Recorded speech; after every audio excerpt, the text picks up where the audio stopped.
We thank God for the life.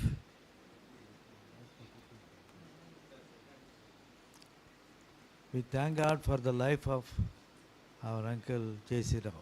సహోదరుడు జేసీరావు uncle యొక్క జీవితాన్ని బట్టి దేవునికి వందనములు చెల్లిస్తుంచున్నాం. He has been serving the Lord till the last breath of his life. తన జీవితంలో చివరి క్షణము వరకు ఆయన ప్రభుని సేవించినాడు. With a zeal he has worked. ఎంతో ఆసక్తితో ఆయన సేవ చేస్తున్నాడు. He has got the hunger and thirst for the souls. మరి నశించిపోయేటువంటి ఆత్మల ఎడల ఆయన ఎంతో ఆసక్తి మరి ఆకలి తీవ్రత కలిగినాడు. So he was I've been hearing him speaking about the fall of the assemblies nowadays. మరి ఆయన చివరి దినాల్లో మరి అసెంబ్లీస్ మరి యొక్క దేవుని సంఘాల్లో మరి ఉన్నటువంటి పరిస్థితులు పడిపోవడము ఇటువంటి పరిస్థితులన్నిటి గురించి ఉన్నటువంటి సమస్యల గురించి ఎక్కువ మాట్లాడుతూ వచ్చినాడు. I want to read one portion from the word of God. దేవుని వాక్యంలోంచి ఒక భాగం చదవాలని ఆశపడతా ఉన్నాను. Judges chapter 2 న్యాయాధిపతులు 2వ అధ్యాయము and verse 10. మరి 10వ వచనం. న్యాయాధిపతులు 2వ అధ్యాయము 10వ వచనం. ఆ తరము వారందరూ తమ పితరుల వలె దేవుని యొద్దకు చేర్చబడిరి. వారి తరువాత యెహోవానైనను ఆయన ఇశ్రాయేలు కొరకు చేసిన కార్యములైనను ఎరగని తరము ఒకటి పుట్టగా. Now these are the days we are facing such things. మరి మన మధ్యలో ఇటువంటి పరిస్థితులు ఈ కాలంలో మనం ఎదుర్కొంటూ వస్తున్నాం. న్యూ జనరేషన్, మరి నూతన తరము. they do not know the origin and the beginning, how much suffering with this work been started and continued till today. మరి ఈ యొక్క దేవుని కార్యము ఏ రీతిగా ఆరంభమైందో, ఆరంభంలో ఉన్నటువంటి దేవుని దాసులు ఎంత శ్రమ పడినారో ఆ శ్రమ ఆ ఆరంభము ఎరగనటువంటి తరములోనికి వచ్చినాం. Now J.C. Rao uncle always used to in messages he used to tell about the order and the discipline of the church.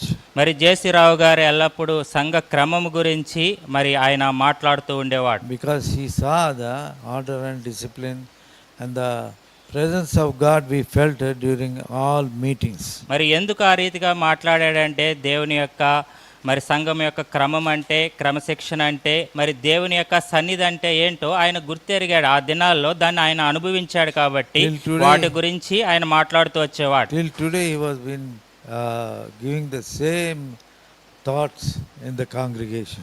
మరి ఈ దినాల్లో కూడా సమాజానికి ఇవే విషయాలు ఆయన నేర్పిస్తూ వచ్చినాడు, బోధిస్తూ వచ్చాడు. But many of the younger generation they are not able to understand the toil and suffering with which this work has been established.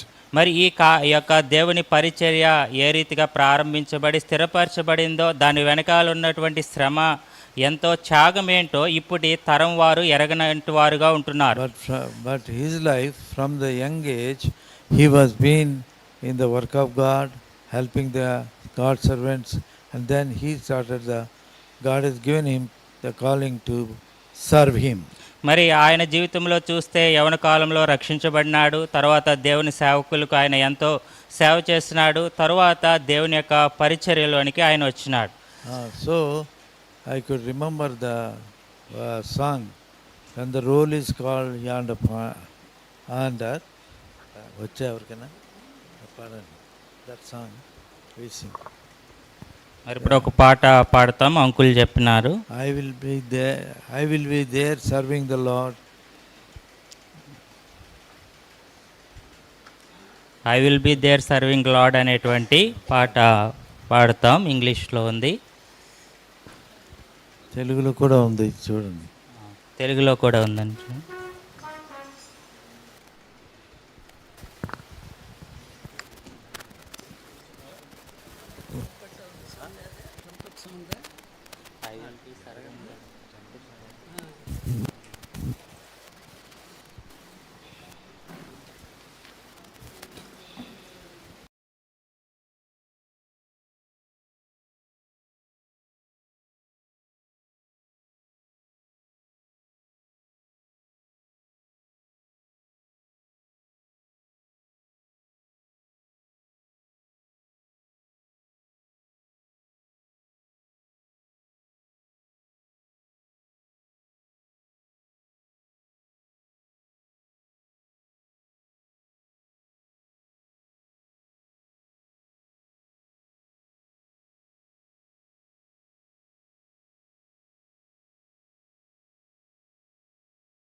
చేస్తున్నారు మాకు.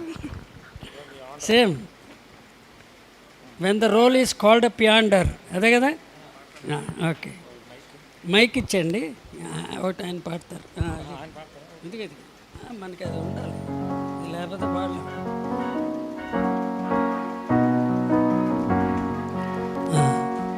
When the trumpet of the Lord shall sound, and time shall be no more, and the morning breaks eternal, bright and fair. When the sailed of earth shall gather over on the other shore, and the roll is called up yonder, I'll be there. When the roll is called up yonder, when the roll is called up yonder, when the roll is called up yonder, when the roll is called up yonder, I'll be there. On the bright and cloudless morning, when the dead in Christ shall rise, and the glory of His resurrection share, when His chosen ones shall gather to their home beyond the skies, and the roll is called up yonder, I'll be there. When the roll is called up yonder, when the roll is called up yonder, when the roll is called up yonder, when the roll is called up yonder, I'll be there. Let me labor for the Master from the dawn till setting sun. Let me talk of all His wonders, love and care. Then when all of life is over and my work on earth is done, and the roll is called up yonder, I'll be there. When the roll is called up yonder, when the roll is called up yonder, when the roll is called up yonder, when the roll is called up yonder, I'll be there. అంచదీనమందు దూత బోర నూదుచుండగా, నిత్యవాసరంబు తెల్లవారగా, రక్షింనందుకున్న వారి పేర్లు పిలుచుచుండగా, నేను చటన్ నేను కూడా చేరియోందున్, నేను కూడా చేరియోందున్, నేను కూడా చేరియోందున్, నేను కూడా చేరియుందునచ్చట. క్రీస్తునందు మృతులైన వారు లేచి క్రీస్తుతో పాలు పొందునట్టి ఉదయంబున, భక్తులార కూడి రండి అంచు పిల్చుచుండగా, నేను కూడా చేరియుందునచ్చటం, నేను కూడా చేరియుందు, నేను కూడా చేరియుందు, నేను కూడా చేరియుందు, నేను కూడా చేరియుందునచ్చట. కాన యేసు ప్రత్యహంబు చేయుచుండి నేనే, క్రీస్తునద్భుతంబు ప్రేమ చాటుదున్. కృపనందు వారి పేర్లు యేసు పిల్చుచుండగా, నేను కూడా చేరియుందునచ్చట, నేను కూడా చేరియుందు, నేను కూడా చేరియుందు, నేను కూడా చేరియుందు, నేను కూడా చేరియుందునచ్చటం, నేను కూడా చేరియుందు, నేను కూడా చేరియుందు, నేను కూడా చేరియుందు, నేను కూడా చేరియుందునచ్చట. So nowadays, young people have to take the responsibility of the work to be continued as it was from the beginning. మరి ఈ దినాల్లో ఆరంభంలో ఏదైతే పని ప్రారంభమైందో ఆ పని కొనసాగించవలసినటువంటి బాధ్యత, దాన్ని భుజాన్ని ఎత్తుకోవాల్సినటువంటి బాధ్యత యవనస్తులందరి మీద ఉన్నది. So we must be serious about this matter. ఈ విషయమై మనం చాలా తీవ్రత కలిగి ఉండాలి.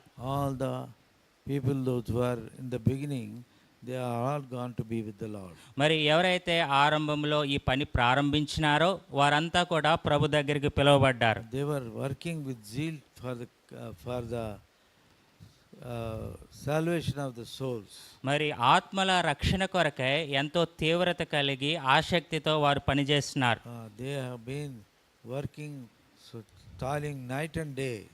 వారు దివారాత్రులు ఎంతో ఆసక్తితో దేవుని కొరకు వారు పనిచేస్తున్నారు. When I was seeing the way J.C. Rao uncle was traveling here and there just to give the word to the next generation, to prepare them for their responsibility after them. కాబట్టి జేసీరావు గారు కూడా ఆయన నేను చూసినప్పుడు మరి దేవుని వాక్యాన్ని పంచుకోవడానికి అనేక ప్రాంతాలకు ఆయన తిరుగుతూ తర్వాత తరాన్ని ఆయన సిద్ధం చేయడానికి ప్రయత్నం చేస్తున్నాడు. But I don't know how many have been hearing and getting ready with the real zeal for the Lord. అయితే ఎంతమంది విని నిజంగా ప్రభు కొరకు అటువంటి ఉత్సాహం కలిగి పనిచేయాలి, ఆసక్తి కలిగి పనిచేయాలని తీర్మానం చేసుకున్నారో నాకైతే నిజంగా తెలియదు. But true born again experience always surrenders for to be crucified. కాబట్టి అయితే నిజంగా తిరిగి జన్మించినటువంటి అనుభవం కలిగి ఉన్నవారు మరి సిలువ వేయబడడానికి ఇష్టపడేవారుగా ఉంటారు. We must know the Lord Jesus Christ said, he that followeth me must deny himself and take up his cross and follow me. మరి యేసు ప్రభువారు చెప్పారు, ఎవరైనా నన్ను వెంబడింపగోడిన ఎడల తన్ను తాను ఉపేక్షించుకుని తన సిలువను ఎత్తుకుని నన్ను వెంబడింపవలెను. Unless we deny ourselves, we cannot surrender ourselves to be crucified. మనం కనుక మరి ఇది తగ్గించుకోవడానికి ఇష్టపడకపోతే, తృణీకరించబడడానికి మనం ఇష్టపడకపోతే మనము సిలువ వేయబడలేము. If we don't allow us to be crucified, we will not come into the image of the Lord Jesus Christ. మనము సిలువ వేయబడడానికి ఇష్టపడకపోతే యేసుక్రీస్తు యొక్క స్వారూప్యములోనికి మనం రాలేము. So all the world which is within us must be crucified. మనలో ఉన్నటువంటి లోకమంతా తప్పకుండా సిలువ వేయబడాలి. What is in us? మనలో ఏముంది? Lust of the eyes, lust of the flesh, and the pride of life. శరీరాశ, నేత్రాశ, జీవపు డంబం. All these things must be crucified. ఈ యొక్క విషయాలు తప్పకుండా సిలువ వేయబడాలి. So that's why God keeps us in the fellowship. ఆ కారణాన్ని బట్టే దేవుడు మనల్ని సహవాసములో ఉంచినాడు. When we surrender ourselves and obey and adjust ourselves in the fellowship, then we will be brought into the image of Lord Jesus Christ. ఎప్పుడైతే ఈ యొక్క సహవాసంలో సహనం కలిగి మనము నిలిచి ఉంటామో అప్పుడు ఆయన యొక్క స్వారూప్యంలోనికి నీవు నేను కూడా రాగలుగుతాం. So that's why now J.C. Rao uncle has been gone to the Lord. ఇప్పుడు జేసీరావు అంకుల్ గారు ప్రభులోకి మహిమలోకి పిలువబడ్డారు. Speaking through us. ఆయన మన ద్వారా మాట్లాడుతున్నాడు. So get ready to meet the Lord at the time of Lord's coming, when J.C. Rao uncle will be also brought with him. కాబట్టి యేసు ప్రభు వారు వచ్చినప్పుడు ఆయనతో పాటు ఉండడానికి మనం సిద్ధంగా ఉండాలి. ఆ సమయంలో జేసీరావు అంకుల్ కూడా వస్తారు, ఆయన్ని మనం కలుసుకుంటాం. So if you are truly born again, live according to the principles shown to us by the life of Lord Jesus Christ, we will be able to face him. కాబట్టి నువ్వు తిరిగి నిజంగా జన్మించినట్లయితే యేసుక్రీస్తు ప్రభువారు ఏ దైవికమైన నియమాలను చూపారో ఆ నియమాలు అనుసరించి మనం జీవించినప్పుడు ఆయన వచ్చినప్పుడు ఆయన ఎదుర్కొనేవారుగా ఉంటాం. So at the end I just want to read 1 Thessalonians 4th chapter last verse. మరి 1 తెస్సలోనిక 4వ అధ్యాయము ఆఖరి వచనము చదివి ముగించాలనుకుంటున్నాను.